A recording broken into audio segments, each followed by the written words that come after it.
retourné un peu ce qui faisait qu'un beurre de Baratte c'était un beurre de Baratte et pas autre chose, ce qui fait ce nom-là.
Donc là, on retrouve la carte ici du parcellaire.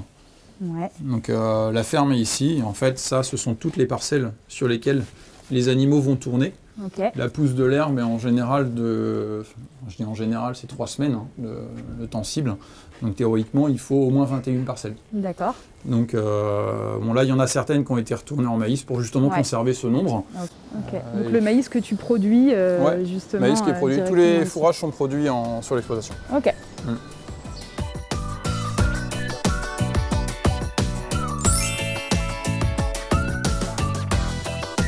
Et donc là, on va retrouver justement le plan de pâturage et le temps qu'elles ont pu passer. Donc toutes les parcelles sont nommées là et on va cocher les cases finalement pour savoir dans quelles parcelles elles sont. Donc là, finalement, on s'aperçoit que 1er mars, on les a sorties et là, on arrive à fin mai. Ouais. Elles sont finalement encore dans le champ. Mars. Donc mars, avril, mai, ça fait 3. C'est bon.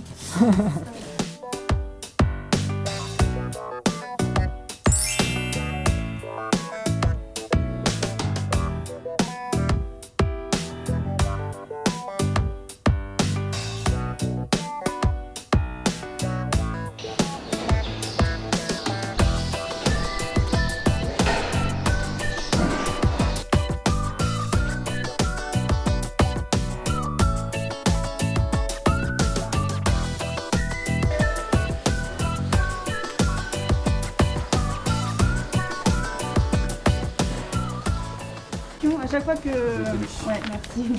que l'éleveur est livré en aliment, en fait, il reçoit un bon de livraison plus l'étiquette de l'aliment.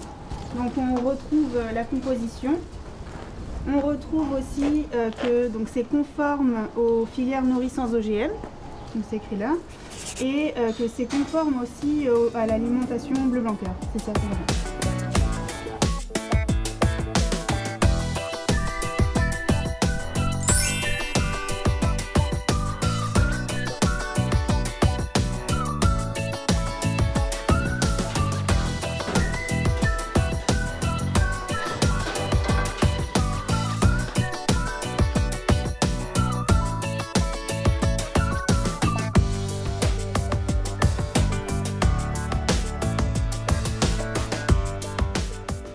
Bleu blanc cœur, donc on connaît sa promesse première sur la partie démarche vraiment nutrition santé, et il y a aussi donc la partie démarche environnementale portée par Bleu blanc cœur, puisque voilà, de nombreuses études ont prouvé que les oméga 3 avaient aussi des intérêts sur notamment les émissions de méthane par les ruminants.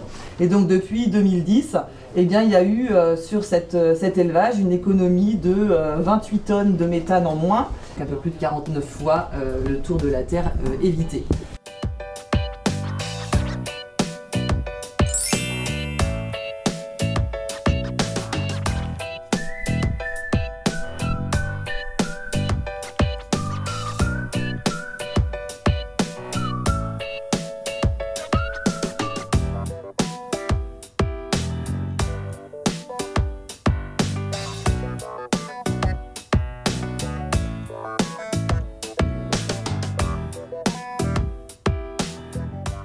Comme le cahier des charges Bleu blanc cœur répondait cahier des charges C'est qui le patron, il y a eu en soi assez peu de changements par rapport à ça.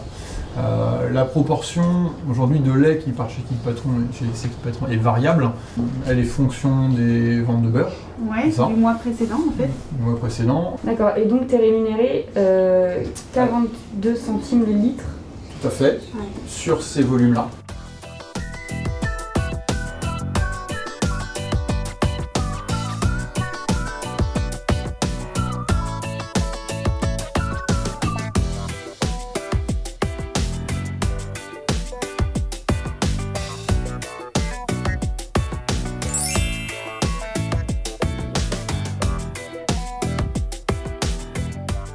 Que toi, ça te change quelque chose, c'est 15%, 18% qui vont chez ce patron. C'est pas ça. Ouais, ça te...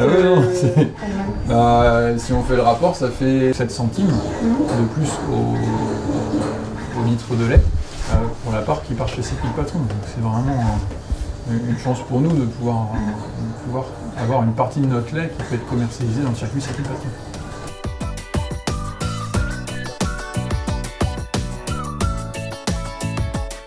On a vérifié point par point le cahier des charges C'est qui le patron, donc tout est bien validé.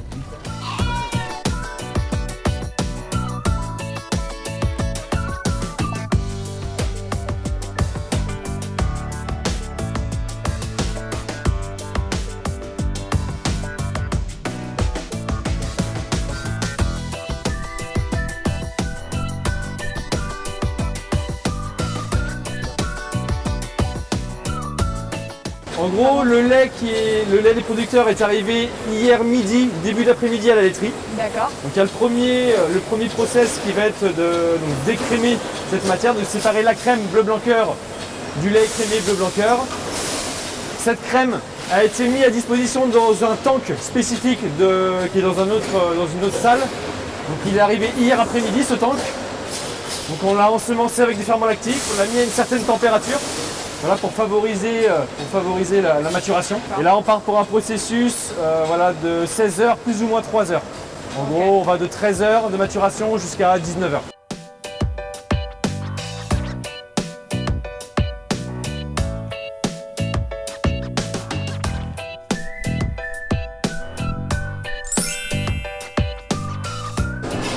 Là, ça va tourner pendant une demi-heure, 45 minutes, jusqu'à l'apparition du grain de beurre. Ça va être la séparation de phase de la partie solide, le grain de beurre qui apparaît, la partie liquide, le bas beurre.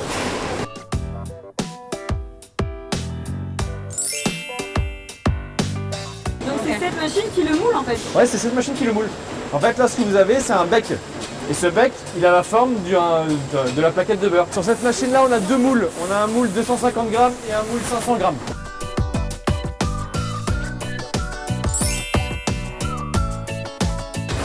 Quand on a un produit fini, on a toute une partie de traçabilité et à partir de cette traçabilité, avec nos éléments de fabrication, on remonte à quand on a réceptionné la crème, du coup quand est-ce qu'on a réceptionné le lait, ça vient de quelle tournée et du coup quel agriculteur. D'accord.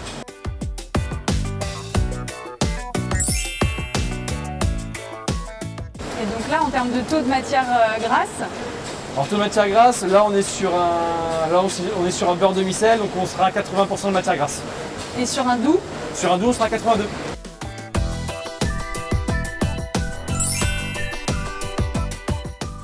du coup, le pourcentage de matière grasse, on peut le voir, c'est... Enfin, vous... Ici, on va mesurer que l'humidité. D'accord. Voilà. Le non gras, nous on ne sait pas le mesurer. Ici, on fait taux de sel, taux d'humidité. Et après, le laboratoire, qui est le critère libératoire pour libérer le produit fini, va refaire donc un taux de sel, une humidité, mais aussi un non gras. Donc ça, on le saura que le lendemain.